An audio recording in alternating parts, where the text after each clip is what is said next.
Happy morning, students. We are into the next session of English. A hearty welcome to you all. To start with today's session, what is the poem we are seeing, children? It is Rain on the Roof by Kotzkini. Here, I have given you some images of rain.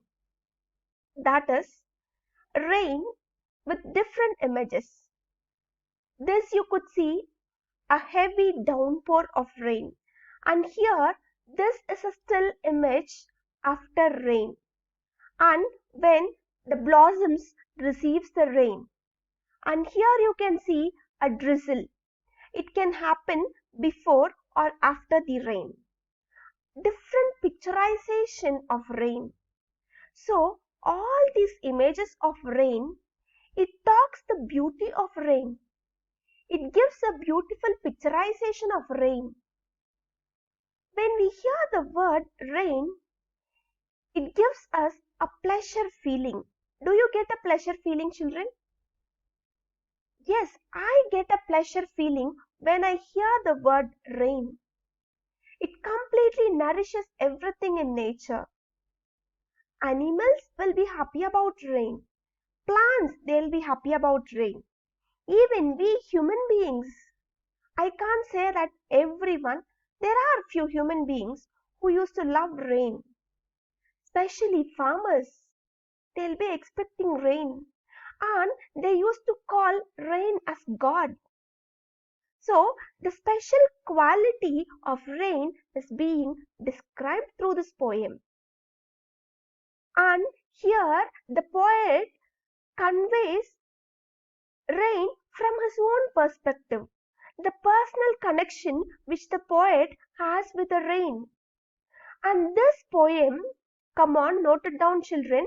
This poem, Rain on the Roof, can be called as a lyrical poetry.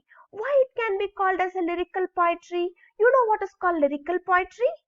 Okay, make a note of it.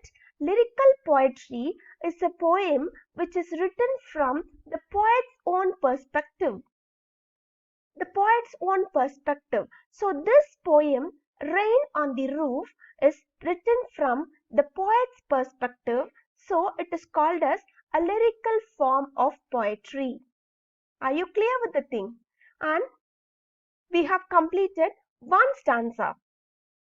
As I told you, the poem consists of 3 stanzas. So 2 more stanzas are left out.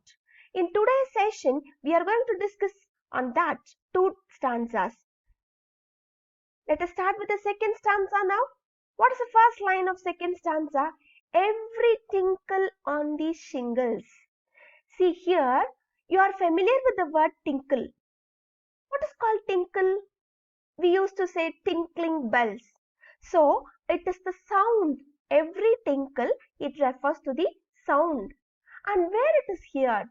It is heard on the shingles. What is called shingles, children? The plates on the roof is called as shingles. Here I have given you the image of shingles. So this is called as shingles. We used to fix a plate, a kind of brick on the roof. That is called as shingles. So every tinkle on the shingles, come to the next line, has an echo in the heart. Has an echo in the heart of whom? It is having an echo in the heart of the poet. Are you clear? So every tinkle on the shingles is having an echo in the heart. It tells that the poet is having a personal touch over here when he hears to the raindrops. When he listens to the sound of the raindrops, he is getting an echo in his heart. The resonance of his heart is getting personally connected, and you can find that it is something closely connected to him. When it is going to rain, or when the poet feels that it's raining, he'll get a personal connection over there. And what is that? That is given here in second stanza and third stanza. Are you clear with the first two lines? Every tinkle on the shingles, every raindrop on the shingles has an echo in the heart of the poet. It is increasing, okay? It is heard. It is speaking something. The rain drops. It is speaking something. It is echoing in his heart. So you could see like there is a personal connection over here. Come to the next line now. On 1,000 dreamy fancies into busy being start. On 1,000 dreamy fancies. When he listens to the sound of the rain, his mind is filled with 1,000 dreamy fancies. There are thousands of dreams in his mind. There are thousands of different dreams in his mind, and it is leading to a fanciful world. Yes, you could see like the poet has crossed his childhood days now, and now he is in his adulthood or he is in the middle age. So when he listens to the sound of this rain, his heart is filled with thousands of different dreams, and those dreams are leading him to a fanciful world, into busy being start. He is getting remembered of things what happened in the past, into the busy being start. When he listened to the sound of the rain, something is happening in his heart, and he is able to start something in a busy way. What is called busy, children? Being very active. Okay, things are coming into his mind in an active way. And how it is coming? And 1,000 recollections. Okay, and 1,000 recollections. We have seen in the previous line into a busy being start.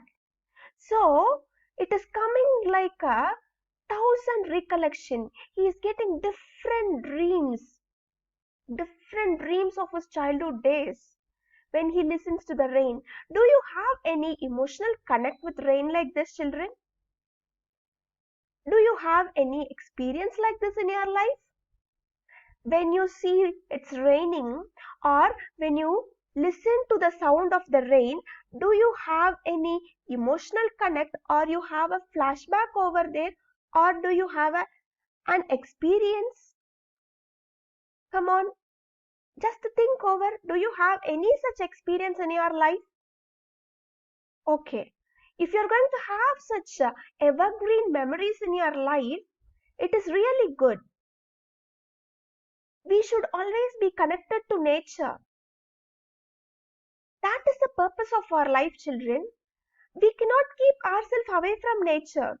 We have to be connected with nature. We have to be on the track with nature. So here, the poet is getting 1,000 recollections over here. And how that 1,000 recollections are? That 1,000 recollections are taking him into a fanciful world with dreams of fancies. And here you can see that 1,000 recollections, it weave their yarn threads into a woof. Woof is nothing but, you can imagine this as a blanket or a thing of woolen. So these 1,000 memories or recollections of his childhood days, it is weaving their yarn threads. You can see the background of the slide over here. Just imagine. Things are not happening physically. Things are happening mentally. So 1,000 recollections are weaving yarn threads into a woof. You can imagine that this yarn thread or these yarn threads, it is going to connect him with his childhood days, with his childhood memories. Are you clear? So these 1,000 recollections weave their yarn threads into a woof. What is called woof? I have already told you. It's like a thing, we will weave it. We used to say sewing, weaving, knitting. All these words are similar. So it is going to weave their yarn threads into woof. And here, come to the last two lines of second stanza. as I listen to the patter of the rain upon the roof. So when all these things are happening, when the poet is listening to the sound of the rain. And how is that sound stated here in the poem? The sound of the rain is stated here in the poem by the word patter. Come on, repeat with me. How is the sound of rain? It is given here in the poem. It is given through a word called patter. Patter. As I listen to the patter of the rain upon the roof. When the poet listened to the patter, the sound of the rain upon the roof, he is able to recollect things. He is able to foresee what happened in. He is not able to foresee. He is able to just recollect his memories. Are you clear? Again, here you can underline the word patter and write it down. What is the figure of speech over here? It is onomatopoeia. What is the figure of speech over here? It is onomatopoeia. O-N-O-M-A-T-O-P-O-E-I-A. Onomatopoeia. So this is the figure of speech. Children, I have already given you the spelling of all these poetical devices. Make a note of it. Here you have onomatopoeia, and here you can see that here starts with verse sound, weave, woof. So what is the figure of speech over here? Yes, you are right. It is alliteration, starting with a consonant sound. Yes, B, which starts with a consonant sound. Weave, woof. Okay. Next. And 1,000 recollection. Is there any figure of speech over here? Okay. Next. Here, dreamy, busy being. Again, we can see alliteration over here. So, note down all this figure of speech. That is called poetical devices. You can make a note of it in your textbook. And come to this. Is there any figure of speech? Yes, you can see a word has, heart. It starts with the consonant sound. Again, you can go with alliterations. Okay, come to this line, children.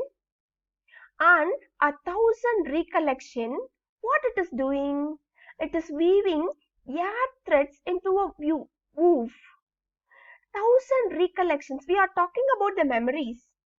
And who can weave something? Who can sew something? Who can knit something? Who can stitch something? Only a human being can do that. But here in the line you can see 1,000 recollections, memories are weaving their yarn threads into a woof.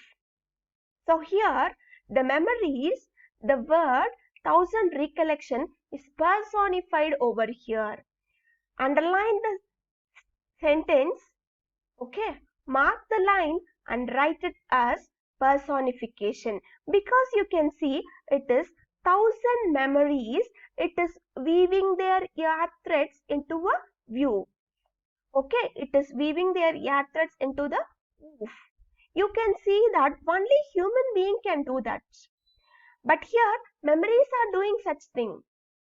So, the figure of speech used here is personification. Again, in this stanza, we have seen 3 figures of speech. It is alliteration, personification in this line, and here in the last line, you can see the sound of rain. It is being referred here as patter. As I have told you, onomatopoeia is the figure of speech. Make a note of it, children. And we are going to move into the third stanza quickly now.